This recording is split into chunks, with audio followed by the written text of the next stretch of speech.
when I'm talking about Islamization agenda, you think you know better than me? You think most of us have been shouting and talking and trying to sensitize Nigerians about the Islamization agenda of these Fulani jihadists. You think you know better? And some of you in the West, from the Yoruba land, are so foolish that you think the people from the North, the jihadists, because they call Allah Akbar, you think you are the same. No. So I'm tired of the folly of Nigerians. Our foolishness knows no bound. Your foolishness knows no bound. That's when we should rise up and speak with one, as one, with one voice. You think it's between Christian Muslim, and you play politics and you play ethnic cards with it. You all are foolish. I'm telling you. You think you know better? Between today is Thursday. Between Monday and today, over 300 people have been annihilated, have been unalived in Nigeria, and nobody has done anything reasonable about it. You think you know better? When I tell you of Islamization agenda, you think you know better than me, isn't it? You all are foolish. Fulanis went to Woro village in Kwara State, which most of the people actually are Muslims. But because they have been preaching, they were preaching to them to accept Sharia as a governing law against the Nigerian constitution. Sharia as a governing law against the Nigerian constitution.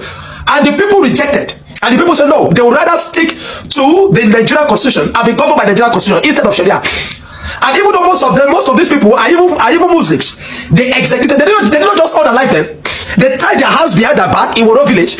Tied their hands behind their backs. What you do to criminals? They tied their hands behind their backs and executed them.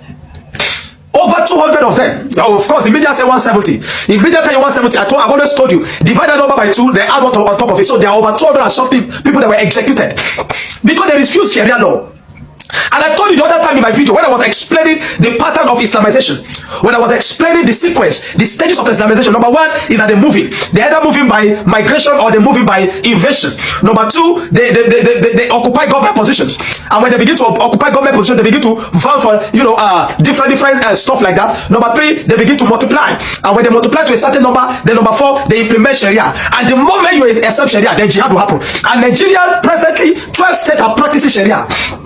12 states. And if you think those people carrying these atrocities are carrying those guns at the minute, you are wasting your time, because the people that are backing them up are the 2 people that are up high there. They are religious leaders, the oligarchs in the north, the politicians, most of them in the military that are backing them up. They will not come out, but they are supporting it. They want to turn Nigeria to a Turkey. They want to turn Nigeria to a Lebanon. They want to turn Nigeria to a Jordan. They want to turn Nigeria to an Egypt. And we keep shouting this thing every day. Wow, over 200 people executed like that, and we are going about our businesses as normal people with no consequence whatsoever. You think you know better than me, isn't it? I keep talking of Islamization agenda, but you think I'm foolish, not knowing that you are the one that is foolish. For the Yoruba people, I warn you again, be careful. See, I've told you before, in that video I told you, I said the Igbo land will be the most difficult. But what they're going to use in the Igbo land is money, because they understand, see, the devil will always tempt you with what you like most. They know the Igbo people like money. And you find that their allergies will begin to woo their people, they'll begin to marry their daughters with money, they'll begin to settle their sons with money, and because of that, Islam will enter. But it will take a long time. So what they do is, they start conquering from the north, and then when they spread to the west, because it will be easy to spread into the west than to the southeast. And then from the west now, they'll conquer. Now you see, their activity in Kwara is very, very, is very evident now. Their activity in Kwara is evident. Their activities in Kwara is effective.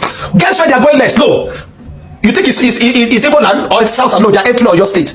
And they're already in the forest of Oyo. Presently, as I'm telling you, information reaching me, they're already in the forest of Oyo. They'll spread to Ogun. And from there, you think you're in Lagos State and you cannot be touched. No. You think you're in Lagos State, you cannot be touched. I tell you, it's a matter of time. It's a matter of time. You see the speed as if they are moving. It is just a matter of time. It is just a matter of time. I want to tell you, look for how to defend yourself. These people are relentless. These jihadists are relentless. I call on President Tinubu, better do. You see, the re-election thing is just on your mind. The politicians they don't have your time. They don't care about you. Let 500 be killed today. They don't care. They'll go about their campaign. To them, it's about party. To them, it's about party. And we have idiots, useless men in this government that would rather come and, instead of sympathize with the people or profess solution or aggressively attack these people, they would rather come out and banter Peter Obi or banter one party or the other. I'm telling you, if you don't stand and defend yourself and genuinely and vehemently resist Sharia in the West, your situation will be worse than what is happening in the North. You think you know better, isn't it? When we keep shouting, you are playing tribal cards. You think it's because we are against Tinubu, we keep talking.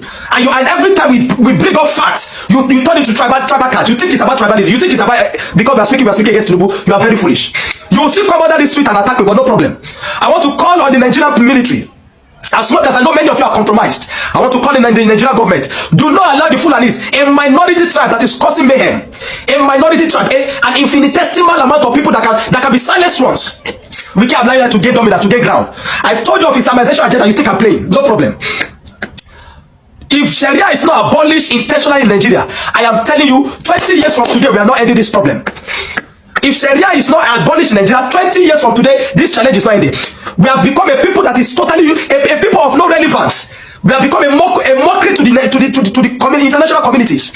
Look, I'm talking now, they took the light. For 60-something years, power supplies cannot be constant in Nigeria. Causing chaos, causing anarchy in Nigeria. The Islamists, these Fulanis. I've talked about that you should hold Sultan accountable for a lot of this thing, you did not hear me. I've spoken that you should hold Gumi accountable for most of this thing, you did not hear me. No problem. We're here. I want to all I'll keep saying is that the church must rise up to begin to defend itself. Because if they can do that to a community that are even with Muslims, simply because they rejected Sharia, how do you think it will be for Christian communities? If we don't rise up and begin to initiate the Crusader program gradually at this time, to begin to raise people, security networks for the church that will defend Christians in the Christian communities. If you think this is ending anytime soon, you are wasting your time. This what we are going to is not ending anytime soon. It's not ending anytime soon until you meet their nonsense, their stupidity with a higher level of violence. Until you meet their violence with a higher level of violence before they run away. They will never stop as much as we keep negotiating. We still have about over 100 people that were kidnapped from the church. They are still there, entering into the church with such audacity and kidnap people. They are still there. If you think this is ending anytime, so you are wasting your time. If we don't rise and begin to meet their nonsense, their foolishness with a higher level of violence, 20 years from today, 30 years from today, we are not ending this. And I've told you, Nigeria will never be Islamized. We will rather divide. After all, I've said it over and over. This marriage, this entity called Nigeria is a scam. We have been deceiving ourselves for too long. Nobody wants to say. Even though many of us know, nobody wants to say it is a scam. If we don't rise up, these guys are not relenting. They will continue to labor to ensure that they bring Nigeria to a Turkey or to a Lebanon state, and we will not permit that. We will never divide. The church must rise up at this time. All those nonsensical compromises are trying to be diplomatic. These people are not diplomatic with you. You are the one that want to be diplomatic. Oh yeah, now. No problem. We will keep speaking. What we will not do again is to be silent. The best option for Nigerians, let every region start agitating for division. Now, no fit agitate for separation of Nigerians. Let's just agitate, make a split northern part of Nigeria from the rest of us. Make they live their life. Northern Muslim insist that whether Yoruba like it or not, that they must bring Sharia law to Yoruba land, and there is nothing Yoruba can do about it. Just the way they are imposing Arewa on Middle Belt, just the way they insist that we must be one Nigeria, whether Igbo like it or not. So they said whether Yoruba like it or not, Sharia law they must bring and come Yoruba land. Even recently, Adebayo Shitu, that resides in Oyo, invited Gumi. They have close meeting, which people did not really understand wetin they discuss. And after that meeting, Shitu insists that if Oyo people make am as governor, say they go bring Sharia law to Oyo state and nothing go happen. Those of you wey no know, Shitu no wan bring Sharia law because of say him like Sharia law.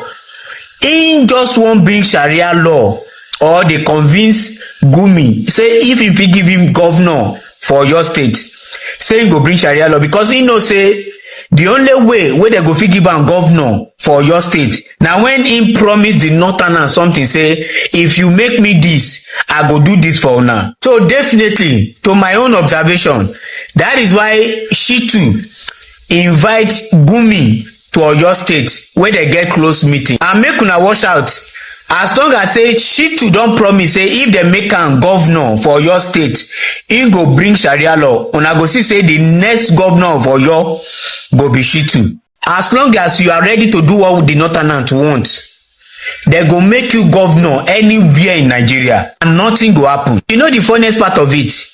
nothing go happen if they bring Sharia law to Yoruba land. You know why? Because individual Nigerians, we are not ready to take back our country. The northern elite, especially the Muslim ones, that they do whatsoever they like with our life. And as long as we're not ready to resist them, they will continue to do more. The only place when Muslim know they get mouth now, only people where they feel resist them. Or anybody where they gelenge from this Islamic people, especially those northern one, they go use you do gelenge. Or if you can stand up against them, you go see say they no go misbehave. But everything they are imposing on us, whether we like it or not, it will come to pass as long as say we not ready to take back our freedom by fire by force. I tell people, freedom don't come free.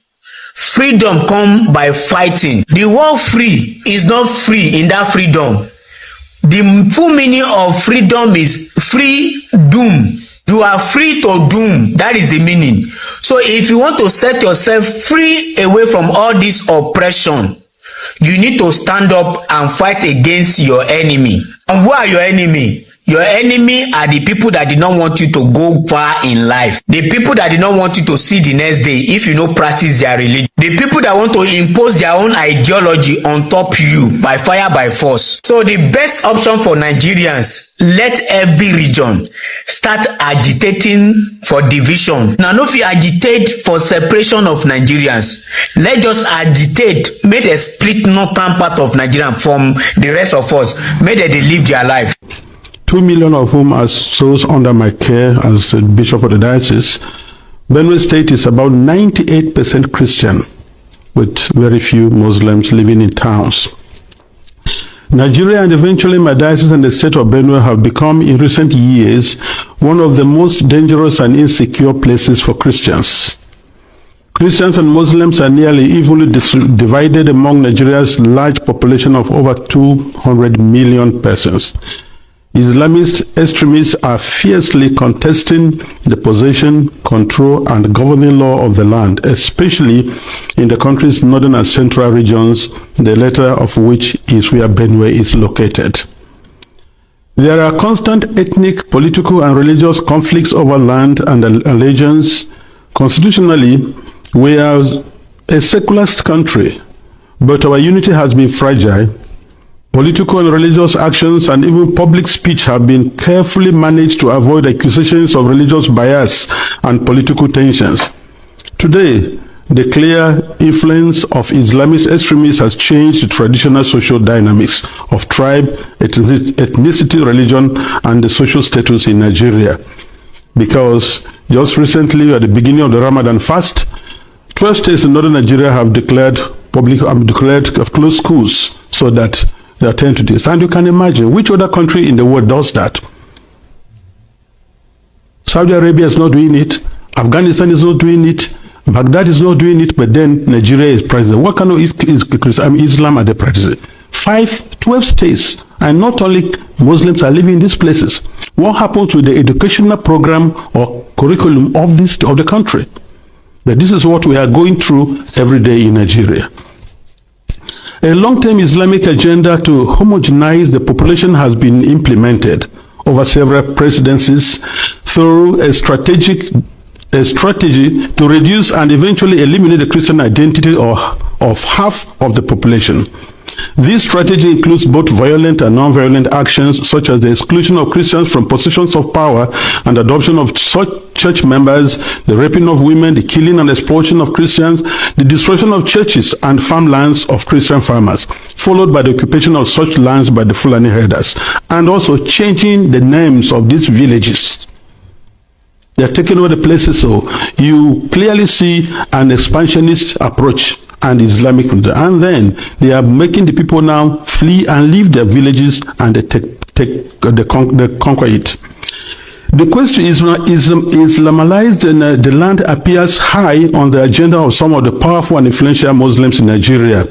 There is a campaign to take land to spread Islam, and there is the hemorrhaging of Christian farmers from the central region of Nigeria and Benue State, and Makurdi Diocese in particular, as they are forced to abandon fertile lands that used to feed the nation, which classify Benue as the food basket of the nation.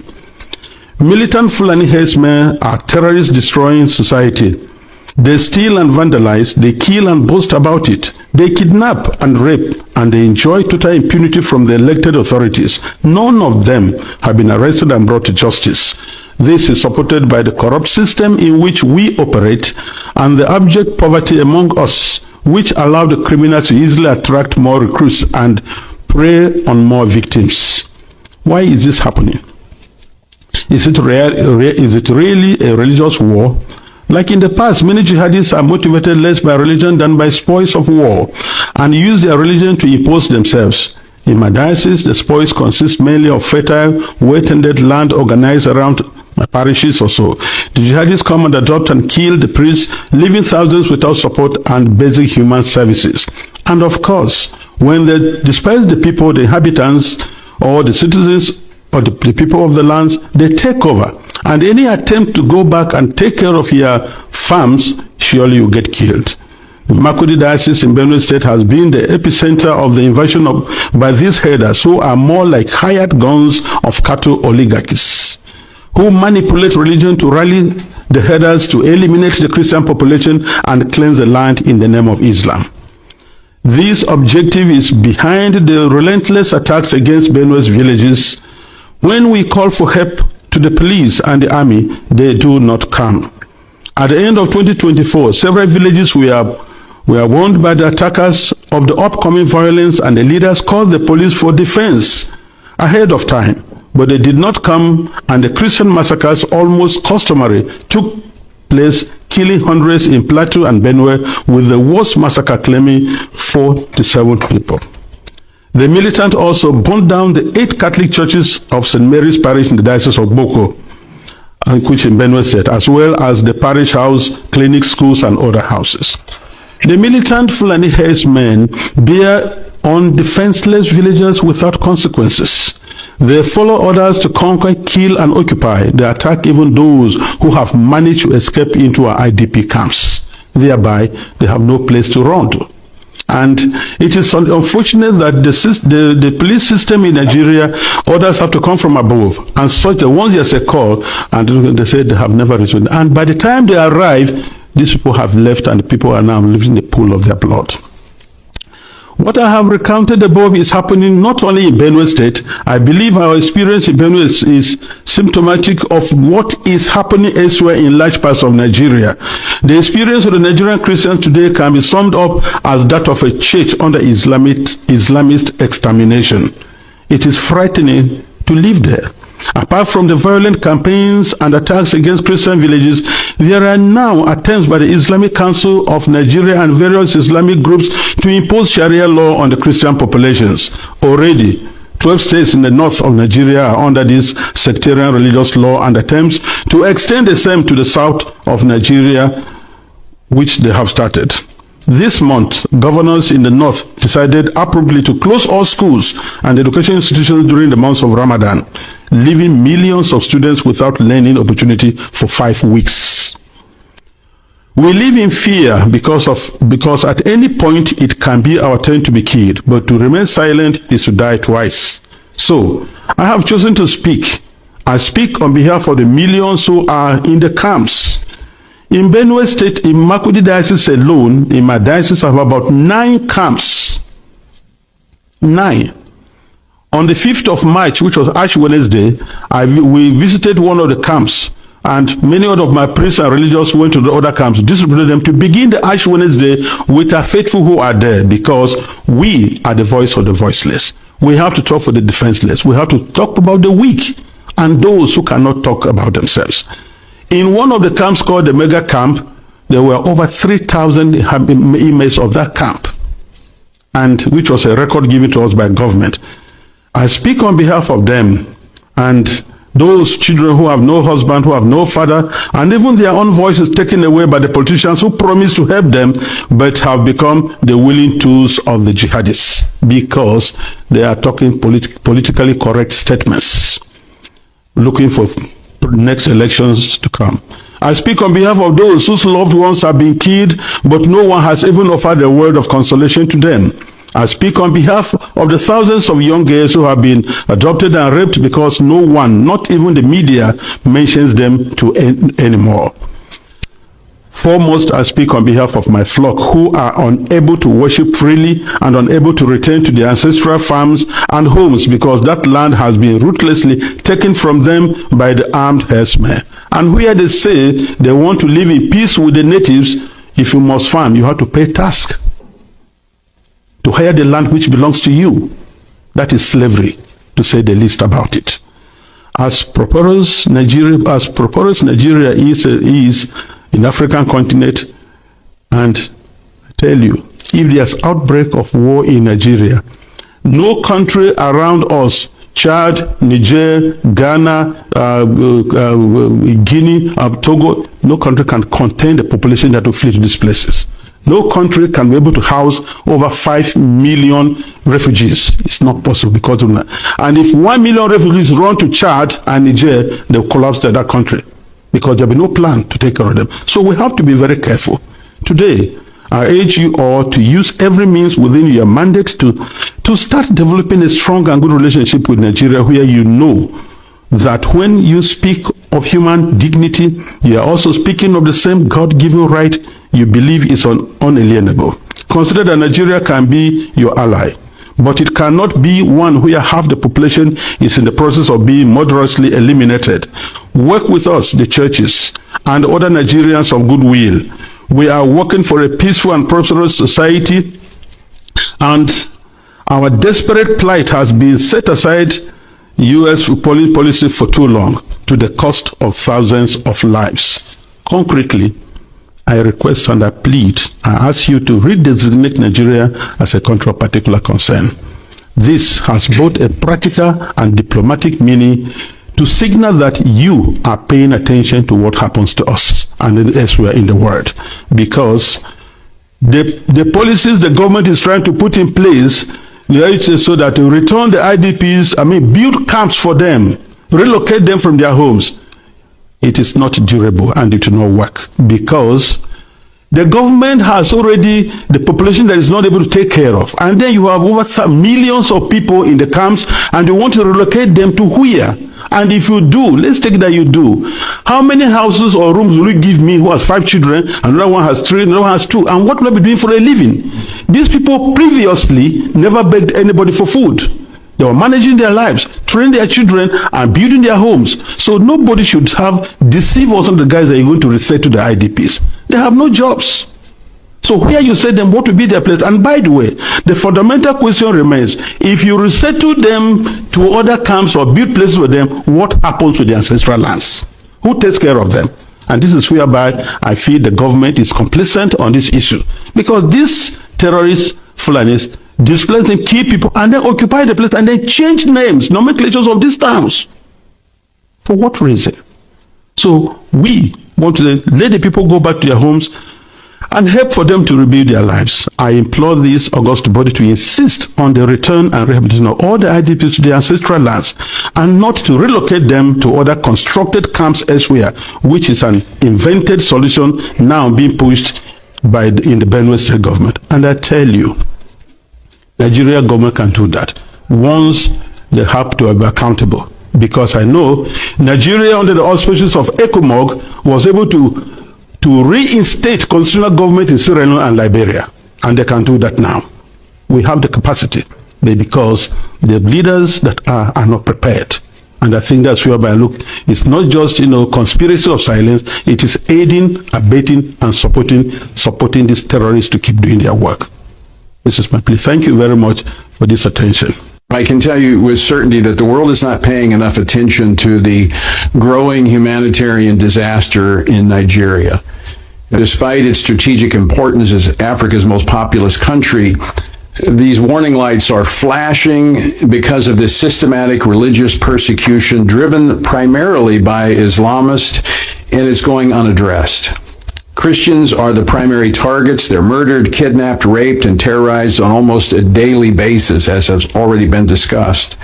The numbers are staggering. The brutality is unspeakable, and the silence from global leaders is deafening. The U.S. government must act, and they must act now.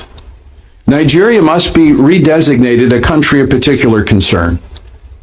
Biden administration's removal of this designation was a reckless mistake that emboldened the very terrorists who are slaughtering Christians. The U.S. should apply targeted sanctions against Nigerian officials who are complicit in religious persecution, as well as suspend certain trade benefits until concrete actions are taken to protect all Nigerians.